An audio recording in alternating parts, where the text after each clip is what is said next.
आप सभी कार्यकर्ताओं मेरे नेताओं से करती है ये चुनाव कभी भी करा सकते हैं। दिल्ली की सरकार बहुत सरकार है, दिल्ली के मोदी की सरकार बिल्कुल कमजोर है। हो सकता है कि अलग करके अलग इनकी सरकार नहीं है, शासन का कम है और अब इस लड़ाई को हम करेंगे।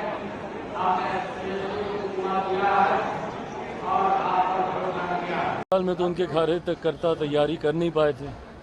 परिणाम सबके सामने, कितनी सीटें लड़े और कितनी जीते हैं ये सब जानते हैं।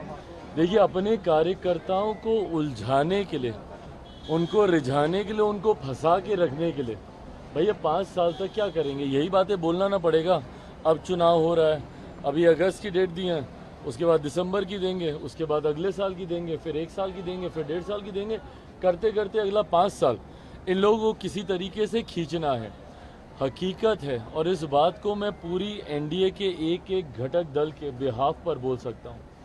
जिस मजबूती से आज केंद्र में हमारे प्रधानमंत्री नरेंद्र मोदी जी के नेतृत्व में ये सरकार चल रही है, अगले 5 साल ये सरकार ना सिर्फ इसी मजबूती से अपना कार्यकाल पूरा करेगी, बल्कि इन 5 सालों में भी कई बड़े और कड़े फैसले प्रधानमंत्री जी के नेतृत्व में देश हित में लिए जाएंगे, जिसका मजबूती से समर्थन एनडीए का हर एक घटक दल करेगा।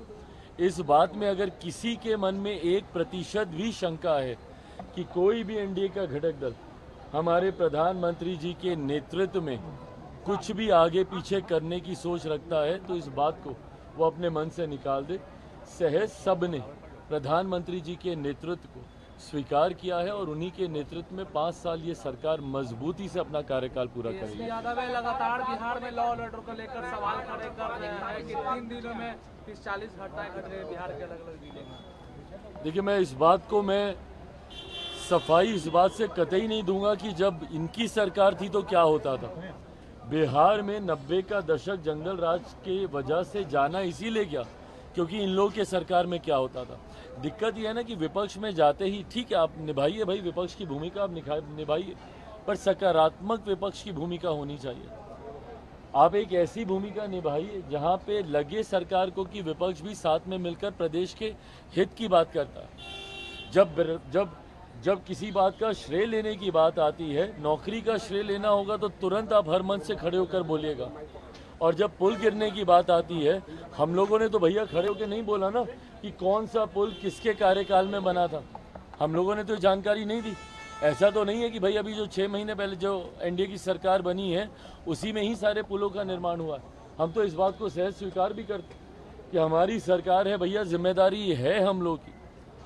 पर ऐसे में जब आप उंगली उठाते हैं तो आप ये भी तो देखिए कि आपके कार्यकाल में क्या होता था। बनिस्बत उसके चीज़ों को बहुत बेहतर किया गया है और आने वाले दिनों में बेहतर किया जाएगा। लॉ एंड ऑर्डर हम लोगों के लिए भी चिंता का विषय है और हम लोगों ने भी इस बात के लिए मुख्यमंत्री जी से हम लोगों ने भी आग्रह किया है कि जिस तरीके से लॉ एंड ऑर्डर की का विषय है उस पर हम लोगों को चिंतित होकर कड़े कदम उठाने की ज़रूरत है। पुल गिरे उसको भी लेकर हम सब चिंतित हैं कि गुणवत्ता के साथ कतई किसी तरीके का कोई समझौता बर्दाश्त नहीं किया जाएगा। पर विपक्ष की भी जिम्मेदारी बनती है कि ऐसे में सकारात्मक भूमिका निभाए।